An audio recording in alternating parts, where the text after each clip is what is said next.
कि हनुमान बेनीवाल से हमारे को फर्क नहीं पड़ता है, हमारी पार्टी को कोई फर्क नहीं पड़ेगा वोटों के अंदर, ऐसे बिल्कुल नहीं। मदन राठौड़ जी को खुद को ही नहीं पता, वो खुद के अपनी महिला मोर्चा की बेइज्जती रोडों पे करते हुए घूम रहे हैं। उनको खुद को नहीं पता कि क्या कर रहे हैं क्या नहीं कर रहे हैं। क्या आप आरएलपी के प्रदेश अध्यक्ष बनने वाले हो क्या? और ये video fake deep fake video बना बना के इस प्रकार के वीडियो लोग वायरल करते हैं। आरक्षण के मुद्दे को है ना हटाना है। पी वाले नहीं चाहते हैं किरोड़ी जी संघर्ष करे। प्रदेश के जो मुखिया है उनके जो शाला जी है वो है कहाँ, प्रमोद शर्मा कहाँ है कहाँ आखिर प्रमोद शर्मा? प्रदर्शन हुआ था भरतपुर के अंदर, वहाँ पर बीजेपी के नेता भी आए थे काफी, तो बोल रहे हैं कि अपमान हो गया उनका। आपने भी सुना होगा, देखी होगी वीडियोस। और आप बीच में गए तो इसका मतलब है कि आप समाज का भला नहीं चाहते हो। इससे बड़ी शर्म क्या होगी? क्या महिला, प्रेग्नेंट महिला, आप कह दो मेरी जुबान फिसल गई मैं तो इस्तीफा देता हूँ। इस्तीफे पे जुबान नहीं फिसल रही है, कोई प्रदर्शन करे उसके एफआईआर दर्ज करो, उसको जेल में डालो। थप्पड़ भी पड़ गया उसको। पेपर आउट हुए तब तुम कहाँ थे? धरातल पे कोई नहीं आया, सिर्फ सचिन पायलट साहब टारगेट करके उनको भी जेल भेजा था। ठीक है, लंबे टाइम तक जेल में रहे। तो कहीं न कहीं जो संघर्ष वाले नेताओं को है हर कोई दबाने। तो किरोड़ी मीणा जी को भी कह रहे थे कभी से कि आप पार्टी गठन के टाइम साथ थे, अब आ जाओ वापिस, आपका दम घुट रहा, गला घुट रहा है, वहां पे आओ पार्टी के अंदर। कोशिश इन सरकारों तीसरे मोर्चे में कौन कौन आएगा? बीते दिनों हनुमान बेनीवाल और संजना जाटव का मुद्दा बहुत ज्यादा गरमाया हुआ था। अभी आपने एक ऑडियो सुना होगा जिसमें हनुमान बेनीवाल संजना जाटव को आपत्तिजनक शब्द बोल रहे हैं। वो उस ऑडियो की पुष्टि नहीं हुई है अभी तक। उस ऑडियो पर आपका क्या कहना है? इस पे जाट समाज बहुत ज्यादा भड़का हुआ है। देखिए, आजकल एआई का जमाना है, बहुत सारे एडिटेड वीडियो है और ये video fake deep fake video बना बना के इस प्रकार के वीडियो लोग वायरल करते हैं। आपस में जो है संजना जी बहुत ही हमारे सम्मान्य जो सांसद है, हम लोग उनका बहुत ही इज्जत रेस्पेक्ट करते हैं और नेताजी के साथ है हमेशा से। एक जो है बहन की भूमिका के रूप में, चाहे लोकसभा हो चाहे धरातल पे हो, हमेशा हमारे बीच में रही है। जाट समाज के आरक्षण को लेके संजना जी ने हमेशा मदद की है और उन्होंने जो कहा है वो लोकसभा में भी उस मुद्दे को उठाया है। तो ये अनर्गल, देखो इस प्रकार के वीडियो की कोई वैल्यू नहीं है, क्योंकि लोग कुछ भी बना रहे हैं आजकल एआई से। और कुछ जो पार्टियों की आईटी सेल इस प्रकार गिर चुकी है, क्योंकि यदि वो सही है तो वो प्रूव करें, नहीं तो जबरदस्ती इन चीज़ों को उछालने का कोई मतलब नहीं है। दो जातीय जो जहर घोलने का काम कर रहे हैं, इस प्रकार का कुछ नहीं है। क्योंकि नेताजी हमेशा सम्मान कर रहे हैं, उनके साथ वाले जितने भी सांसद है आप देख लो, कभी ऐसा कुछ नहीं है। और संजना जी को क्यों करेंगे बताओ? उनका अपनी एक राजनीतिक छवि है, नेताजी का अपना एक राजनीतिक ऑरा है। तो इस मामले को लेके मैं ये नहीं कहना चाहूँगा इस प्रकार के वीडियो का कोई वो अभी तक संजना जी का भी इस पे कोई बयान आया नहीं है। बिल्कुल नहीं आया। उनको पता है कि हनुमान बेनीवाल जी एक बड़े भाई की भूमिका के रूप में लोकसभा में हमेशा लड़ते हुए उनके लिए एक एक मिनट, और वो चाहते हैं कि भाई संजना जी इस मामले को लेके हमेशा बोले, हमेशा सपोर्ट करते हुए नजर आते हैं। तो ये सब जो है मेरे को बीजेपी की जो है ना चाल है, क्योंकि बीजेपी हमेशा चाहती है, बीजेपी कभी सामने से राजनीति नहीं करती है। बीजेपी की राजनीतिक फंडा यही है, केस पानड़ों में उलझाओ, उल्टे सीधे वीडियो वायरल करो, उल्टे सीधे आरोप लगाओ और बस ये। क्योंकि मुद्दे की राजनीति बीजेपी नहीं करती। कल एक और ऑडियो वायरल हो रहा था, जैसे बता रहे हैं कि वो संजना जाटव के पति का ऑडियो वायरल हो, तो बताया जा रहा था। आपने भी सुना है अपने वीडियो? देखिए, इस प्रकार की वीडियो का कोई मतलब नहीं है। वो बहुत ही अच्छे लोग हैं, सभ्य लोग हैं और वो समाज में जाट समाज के साथ सदैव रहते हैं, जाट समाज के साथ घुल मिल के बहुत अच्छे से रह रहे हैं। और उनके लिए कहने की जरूरत नहीं है, पूरी जनता, पूरे लोग जानते हैं कि वो बहुत ही अच्छे लोग हैं। इस अननेसेसरी के वीडियो जो है लोग वायरल करके आपस में जहर घोलने का काम कर रहे हैं और कुछ नहीं है। क्योंकि क्या है, उसको लेकर के काफी लोग प्रदर्शन भी कर रहे हैं, मुद्दा भी उठा रहे हैं और काफी लोग वीडियो बना के डाल रहे हैं, गलत किया, सही नहीं किया। देखिए, संविधान में प्रदर्शन करने का सबको अधिकार है और उस वीडियो के बारे में मैं कुछ नहीं कहना चाहता हूँ, क्योंकि ये वीडियो कोई वो है तथ्यहीन है, मतलब उस पर कोई आधार नहीं है। और एआई से पता नहीं क्या क्या बनाते रहते हैं, सोशल मीडिया, ट्विटर पे, फेसबुक पे अनर्गल कुछ भी बनाए जा रहे हैं। जब तक खुद संजना जी का स्टेटमेंट नहीं है, नेताजी का नहीं है, तो फिर क्यों लोग उस चीज़ को लेकर अननेसेसरी इश्यू। और हमेशा बीजेपी का ये फंडा है, आपस में लड़ाने का काम रहा है। जाट गुजर, मीणा गुजर, आपस में जाटव जाट तो वहाँ बिल्कुल एक साथ घुल मिल के रह रहे हैं। अब जबरदस्ती लड़ाने का लिए कुछ भी करिए, क्योंकि आरक्षण के मुद्दे को है ना हटाना है। मतलब जो मुद्दा क्या मुद्दा क्या करने वाली है आपकी पार्टी आगे? आरएलपी क्या उठाने वाली है कि जाटों को आरक्षण मिल जाए, कैसे? देखिए, नेताजी ने ये कहा था कि मैं लोकसभा में उठाऊंगा, संजना जी ने भी कहा था कि मैं लोकसभा में इस मुद्दे से उठाऊंगी और बात करेंगे जब दिल्ली के, क्योंकि आरक्षण सेंट्रल से मिलना है और आरक्षण दिल्ली से ही मिलेगा, स्टेट के अंदर तो है ऑलरेडी। तो उस बात को लेके अब यहाँ की सरकार नहीं चाहती है कि ये मुद्दा जो है सॉल्व हो, और इस मुद्दे पर अनर्गल टिप्पणियां, बयानबाजी ये सब करके इसको यहीं खत्म करना चाहती है। क्योंकि हमेशा से वहाँ के स्थानीय नेताओं के, जो देख लो ना आप, दूसरे नेता थे बीच में जो बीजेपी के नेता थे, वो नहीं चाहते हैं कि आरक्षण मिले। यदि उन्हें सही मायने में उनकी मंशा है तो वो सरकार से पैरवी करके वहाँ के लोग जाटों को आरक्षण दिलाएं। अब ये आरक्षण की बात थी, उसको कहीं से कहीं ले गए। हम उसी मुद्दे पे अड़ी गए, संजना जी ने भी उठाया, हम लोग भी उठा रहे हैं, वहाँ के स्थानीय जो नेता है वो भी कोशिश करें, तब जाके आरक्षण मिलेगा। ठीक है। और अभी आपने देखा होगा एक अपने मोमो कलर के नाम से एक वीडियो वायरल हो रही है एक लड़की की, जिसमें पुलिस वालों ने कह रही है कि पुलिस वालों ने मेरे पे पानी फेंक दिया। उस पे आपका क्या कहना है कि मुख्यमंत्री ने वैसे तो ऐलान कर दिया है कि हम आपके इलाज का खर्चा उठा लेंगे, बट क्या कोई अगर बेरोजगार व्यक्ति अगर खुद का रोजगार कर रहा है तो आपका इस पर क्या कहना है? देखिए, गलत है। रोड पे ठेले, रेड़ी, थड़ी लगाने वाले लोग अपना जीवन यापन करते हैं, गरीबी से लड़के संघर्ष कर रहे हैं, और उनको उनके ऊपर इस प्रकार से जो चीजें हैं वो करना ठीक नहीं है, ये गलत है। सरकार को उसी दिन मुख्यमंत्री जी को है ना सूद लेनी चाहिए थी, और उनकी नैतिक जिम्मेदारी, जब उनका काफिला निकल रहा है और काफिले की वजह से वो झुलस गई महिला, तो उनको रोक के उसी टाइम उसके इलाज की समुचित व्यवस्था करा के और देखभाल करके और कराना चाहिए था, और उसको वापस कैसे वो काम धंधा ठीक से कर पाए, क्योंकि झुलसी हुई महिला अब 3-4 महीने 6 महीने जब तक रिकवर नहीं होगी, ठीक नहीं होगी, वो कैसे काम कर पाएगी, कैसे 3-4 महीने का रोजगार चला गया। तो ये मुख्यमंत्री जी के नैतिक दायित्व था। इतना मतलब डिले होना, और सरकार की तरफ से अब जाके कुछ छोटा मोटा है ना सुनना, जब हल्ला मचा, मीडिया ने सारी चीजें की, सारे नेताओं ने बात उठाई, जब जाके, तो ये गलत है। देखो, इस प्रकार से गरीब के साथ इस प्रकार से कर रहे हो, और आप जीरो टॉलरेंस की बात कर रहे हो, भ्रष्टाचार नहीं होगा, सारा राम राज्य की बात करने वाले लोग, जो राम राज्य और धर्म की राजनीति करने वाले लोग, आज इस प्रकार से जो गरीब महिला जुलस जाती है और 10-10 दिन तक, 20-20 दिन तक कोई सुनने वाला नहीं है, इससे बड़ा दुर्भाग्य नहीं है देश का। आप देखिए, किरोड़ी लाल मीणा है, वो मुद्दे उठाते हैं, जैसे बीजेपी की बात करें, तो आपका किरोड़ी लाल मीणा की तरफ कैसे देखते हैं आप उनको? देखिए, किरोड़ी लाल मीणा जी संघर्षशील नेता है, और वो बीजेपी वाले नहीं चाहते हैं किरोड़ी जी संघर्ष करे, क्योंकि किरोड़ी जी हमेशा है ना मुद्दों की राजनीति की, वो संघर्ष करते आए हैं, संघर्ष आगे भी करेंगे, लेकिन बीजेपी नहीं चाहती ना। बीजेपी ऐसे नेता चाहती है, डमी, रबर स्टाम्प वाले नेता चाहिए बीजेपी को, जो रबर स्टाम्प बन के जो कहे तो उठ जाए, कहे तो बैठ जाए, जैसे बीजेपी कहे वैसे करे, और भ्रष्टाचार के लिए बोले नहीं। बीजेपी में वैसे नेता सेट बैठते हैं। तो किरोड़ी जी का कहीं न कहीं अंदर दम घुट रहा है। हम तो बार बार कह रहे थे कि आरएलपी में आ जाओ, क्यों अपना गला घुटवा रहे हो वहां। और मदन राठौड़ वाले मामले पे आपका क्या कहना है? मदन राठौड़ जी तो खुद क्या बयान दे रहे हैं, उनको खुद को ही नहीं पता। कभी आप मदन राठौड़ जी जो बात कर रहे हैं ना, मैंने एक उनका वीडियो देखा था, उनको बोल रहे थे कि हनुमान बेनीवाल से हमारे को फर्क नहीं पड़ता है, हमारी पार्टी को कोई फर्क नहीं पड़ेगा वोटों के अंदर, ऐसे कुछ बोल रहे थे। देखिए, फर्क तो नहीं पड़ेगा, वो तो पता चल जाएगा 2028 के अंदर।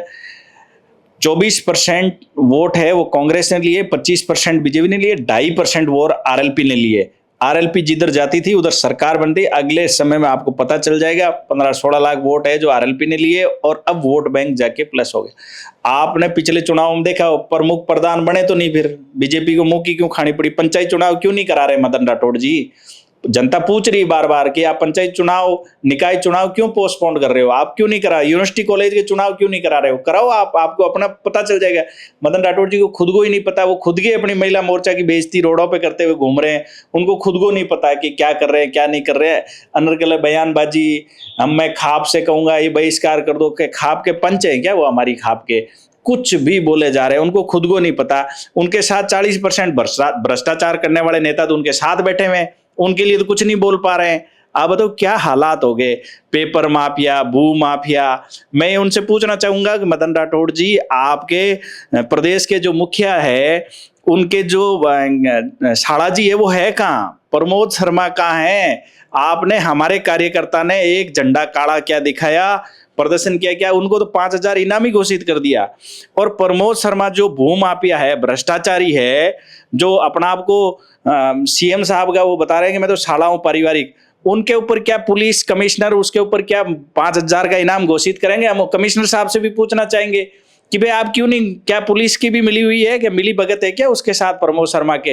वो उसको 5,000 का इनामी घोषित क्यों नहीं कर रहे जब एफआईआर उनके दर्ज है?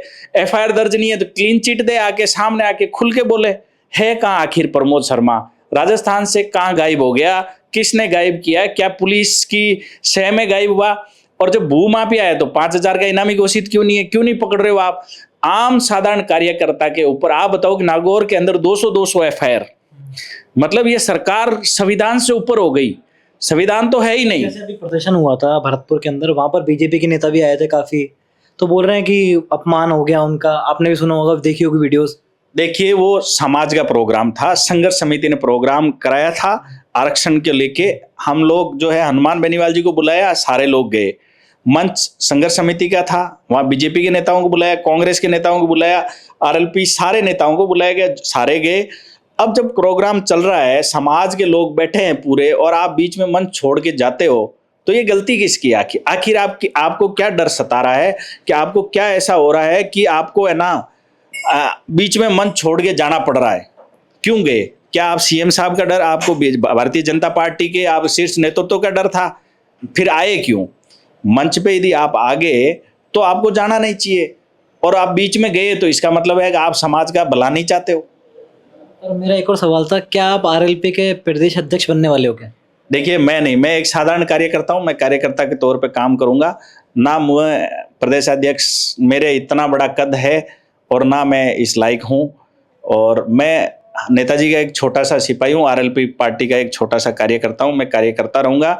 मैं मेरी विधानसभा के अंदर मेरी कोशिश कर रहा हूं, और देखेंगे आगे चल के 2028 के अंदर क्या होता है। 2028 का जो रण है उसमें हम मजबूती से जो है चुनाव में उतरे, मैदान में उतरे। मतलब सरकार पंचायत राज चुनाव कराएगी अभी? पंचायत राज चुनाव जो हालात बने हुए उस अनुसार तो लगता नहीं है कि जनवरी फरवरी तक सरकार चुनाव करा पाएगी, क्योंकि सरकार एक छोटा सा कोई रथ लेके गांव संकल्प या पता नहीं कौन सी यात्रा लेके गए, तो लोगों ने पत्थर फेंकने शुरू कर दिए। अभी कहाँ विकास? पीने का पानी नहीं, चलने के लिए सड़क नहीं है, स्कूल भवन गिर रहे हैं, बच्चे दब रहे हैं। अभी एक चूरू के अंदर स्कूल का जो जैसे ही छुट्टियां खुली, स्कूल खोला तो अंदर पता चला कि बिल्डिंग गिरी हुई मिली। अब बताओ हालात क्या है? इन्होंने सर्वे किया कि 500 से ज्यादा स्कूल है, उनका पुनर्निर्माण करेंगे, भवन ये करेंगे, जबकि हालात ये तो अच्छा, वो गनीमत थी कि वहां बच्चे नहीं थे, छुट्टियां थी, वो भवन गिर गया। बाई चांस चलती स्कूल में गिरते 10 20 50 100 200 बच्चे और वहां खत्म होते। अब बताओ इनके हालात तो ये है।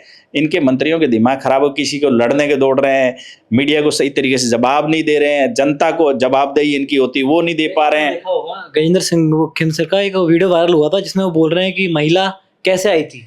देखिए इससे बड़ा दुर्भाग्य नहीं होगा। हमारा चिकित्सा मंत्री ये बोलता है, हमारे जो महिला सम्मान, महिला सशक्तिकरण, ये बातें करते हैं महिलाओं के लिए आगे लाने की, इन्होंने अपने महिला मोर्चा की बेइज्जती की भरी सड़क पे। इनका चिकित्सा मंत्री महिला के लिए बोल रहे हैं प्रेग्नेंट महिला की नाचते हुए आएगी। इससे बड़ी शर्म क्या होगी? क्या महिला, प्रेग्नेंट महिला जो 9 महीने के बच्चे को पेट में लेके वो नाचते हुए आएगी क्या सड़कों पे? मतलब इससे बड़ा दुर्भाग्य क्या है? इससे बड़ी शर्मनाक बात, ये बात करते हुए शर्म आती है कि आप ऐसी बात कर रहे हो बहन बेटी के लिए। इससे बड़ा शर्म क्या होगा? आप बताओ कि कितनी जुबान फिसल गई मेरी। ऐसे जुबान ऐसे कैसे फिसल गई साहब? आप चिकित्सा मंत्री हो, नैतिकता के नाते आप जुबान फिसल के इस्तीफा तो नहीं ले रहे हो। आप कह दो मेरी जुबान फिसल गई, मैं तो इस्तीफा देता हूं। इस्तीफे पे जुबान नहीं फिसल रही है। आप एम्प्लॉयमेंट पे आप क्यों नहीं, ये बैठे ना संविदा कर्मी बैठे, इन पे क्यों नहीं जुबान फिसल रही कि इनको मैं परमानेंट करने के लिए मेरी जुबान फिसल गई? उस पे तो नहीं फिसल रही। आप हॉस्पिटल के अंदर इंफ्रा नहीं है, लाइट नहीं, अंधेरे में डूबे हुए हॉस्पिटल। बारिश के अंदर ये हाल है, थोड़ी सी आंधी आते तो कुछ भी नहीं, कोई जनरेटर की व्यवस्था नहीं, कुछ लाइट नहीं, कोई सिस्टम नहीं, कोई दवाई नहीं, कोई डॉक्टर नहीं, कोई नर्स नहीं। प्रसूता कोटा के अंदर खत्म हुई, बीकानेर के अंदर खत्म हुई, जोधपुर के अंदर खत्म हुई। हालात चारों तरफ ये बने हुए हैं कि इनके चिकित्सा महकमा है संभल नहीं रहा। एसएमएस के अंदर इतनी बिल्डिंग, इंफ्रा डॉक्टर चाहिए इतना और, लेकिन है नहीं। जो पिछले सालों से बनी हुई उतनी बिल्डिंग में काम चला रहे हैं। हालात खराब है, आए दिन गोली कांड हो रहे हैं, मर्डर हो रहे हैं, रेप हो रहे हैं, घटनाएं हो रही, इनसे कोई कंट्रोल नहीं हो रहा। इनका एक सूत्री कार्यक्रम है, कोई प्रदर्शन करे उसके एफआईआर दर्ज करो, उसको जेल में डालो, ये इनका मोटो है। और संविधान के अंदर मैं कहूंगा, आपको भी मैं देखा था कि 7 दिन तक आपको भी रखा था। बिल्कुल, क्योंकि ये हमने कुछ मतलब मुकदमे क्या थे, हमने सरकार के खिलाफ मतलब प्रदर्शन किए। और संविधान के अंदर प्रदर्शन, देश आजादी से लेके आज तक प्रदर्शन होता आया है। उन प्रदर्शनों के अंदर इन्होंने केस में जो है जेल भेज दिया। कोई बात नहीं, भेजो, लेकिन कम से कम जो आप बताओ कि सैकड़ों एफआईआर दर्ज करना, 200 एफआईआर एक साथ दर्ज करना और कई महीनों बाद में टारगेट करके, आपके ऊपर बिल्कुल कई महीनों बाद में, जैसे मान लो कि रिया की कब का प्रदर्शन था, उसके बाद में जो है टारगेट करके एफआईआर दर्ज करना। आपको टारगेट किया सीधा ऐसा? टारगेट पार्टी को किया, पार्टी के लोगों को किया, हनुमान बेनीवाल जी को करना चाहते हैं, लेकिन हनुमान बेनीवाल जी ऐसे टारगेट करने से कमजोर नहीं होंगे, क्योंकि हमें केस जेल, हम जनता के हक अधिकारों के लिए यदि केस और खाते हैं, जेल जाते हैं, तो हमें कोई दुख दर्द नहीं है। एक बात और थी मेरी, अभी आपने देखा होगा कॉकरोच जनता पार्टी बड़ी वायरल है अभिजीत दीप के, उस पार्टी पे आपका क्या कहना है कि वो पार्टी कहाँ से निकली है और क्या मोटिव है उसका बड़ा ग्राफ फिर अब वापस से शांत हो गया? क्या लगता है आपको? प्रदर्शन हुआ था, आप देखोगे दिल्ली में हुआ था, फिर जयपुर में भी अपने शहीद स्मारक पे हुआ था, क्या कहना है उस पर आपका? थप्पड़ भी पड़ गया उसको। देखिए, उनको है ना, संघर्ष की जो लड़ाई जो पहले लड़ते आया ना, जैसे मान लो राजस्थान के अंदर तीसरे मोर्चे में हनुमान बेनीवाल जी राष्ट्रीय लोकतांत्रिक पार्टी लड़ रही है, ऐसे देश के हिस्सों में अलग अलग लोग लड़ रहे हैं।